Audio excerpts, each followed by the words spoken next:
মৰমৰ ছাত্ৰ-ছাত্ৰীসকল, তোমালোক ভালে আছানে? আহা, আজি আমি এটা নতুন বিষয়ৰ ওপৰত আলোচনা কৰোঁ। স্থলচৰ প্ৰাণীৰ বিষয়ে জানো আহা। স্থলচৰ প্ৰাণীক আমি ইংৰাজীত লেণ্ড এনিমেলছ বুলি কওঁ। স্থলচৰ প্ৰাণী হৈছে সেইবোৰ প্ৰাণী যাৰ বাসস্থান মাটি বা স্থলভূমিত। প্ৰায়বোৰ স্থলচৰ প্ৰাণীৰে ঠেং থাকে। ঠেঙৰ দ্বাৰা ইহঁতে খোজ কাঢ়িব আৰু দৌৰিব পাৰে। আহা, আমি এতিয়া স্থলচৰ প্ৰাণীৰ প্ৰকাৰৰ বিষয়ে জানো। স্থলচৰ প্ৰাণী দুই প্ৰকাৰৰ, ঘৰচীয়া প্ৰাণী আৰু বনৰীয়া প্ৰাণী। ঘৰচীয়া প্ৰাণী মানেনো কি আমি জানো আহা।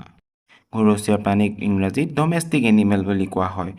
যিবোৰ প্ৰাণী মানুহৰ ঘৰত বা মানুহৰ কাষত বাস কৰে, অৰ্থাৎ ঘৰত পোহে, সেইবোৰ প্ৰাণীক ঘৰচীয়া অথবা পোহনীয়া প্ৰাণী বোলে।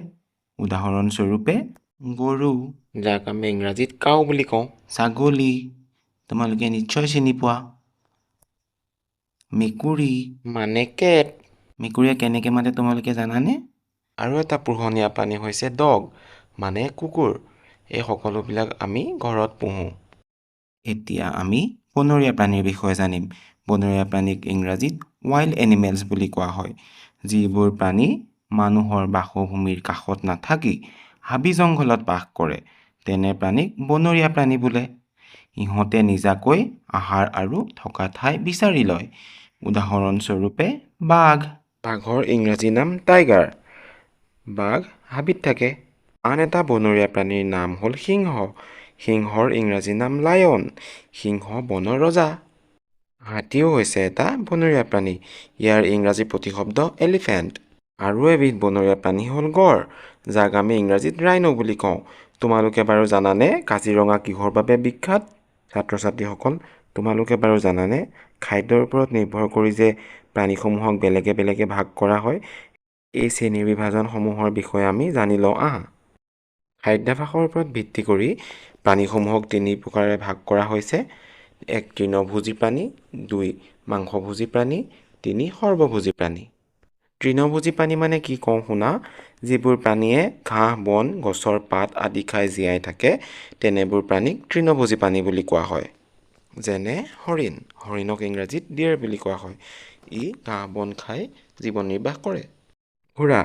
ঘোঁৰাক ইংৰাজীত হৰ্চ বুলি কোৱা হয়। ইও ঘাঁহ বনৰ ওপৰতে নিৰ্ভৰ কৰি জীৱন নিৰ্বাহ কৰে। মাংসভোজী প্ৰাণী মানে কি কওঁ শুনা। যিবোৰ প্ৰাণীয়ে মাংস খাই জীয়াই থাকে, তেনেবোৰ প্ৰাণীকে মাংসভোজী প্ৰাণী বুলি কোৱা হয়। মাংসভোজী প্ৰাণীৰ উদাহৰণ হ'ল সিংহ। সিংহক ইংৰাজীত লায়ন বুলি কোৱা হয়। মাংসৰ ওপৰত নিৰ্ভৰ কৰা আন এবিধ প্ৰাণী হ'ল শিয়াল। শিয়ালৰ ইংৰাজী নাম ফক্স। তৃতীয়বিধ প্ৰাণী হৈছে সৰ্বভোজী প্ৰাণী।